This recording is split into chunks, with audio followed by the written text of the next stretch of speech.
И така, здравейте всички от YouTube и VBOX, аз съм през мен долу напрото. През мен само и това е урок, който искам да ви покажа на how как се прави инсталация. Значи, отваряте където сте инсталирали CS-а, значи аз съм си инсталирал... Къде беше? Не беше.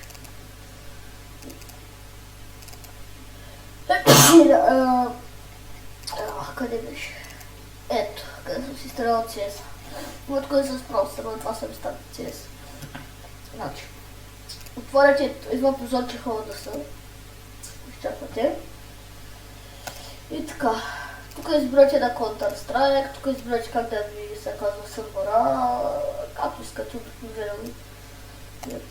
Тук си избирате кой мап да бъде, аз избирам да защото е бояк. И тук го избирате на интернет.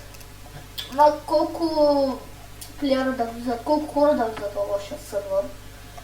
И така плата на сървъра, моя е толкова. И така парола, някаква парола, примерно 2-3. И тук както искате с античит или без античит, аз го правя без античит, с цъкате на 2-3 и готово. Пишете някаква съвсем примерна парола друга, създавате сървър, изчаквате малко. Чакайте и ето, готово, къде че ето тук за минутите, тук за статистиката, за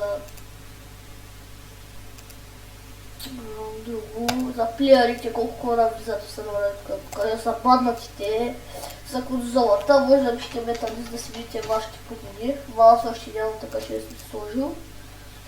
И тук имате някакъв да видите коралите и да се създава сървър. И надявам се да съм ви помогнал, аз си в сървър, обаче не съм го пускал много отдавна и надявам се да съм ви помогнал и чао!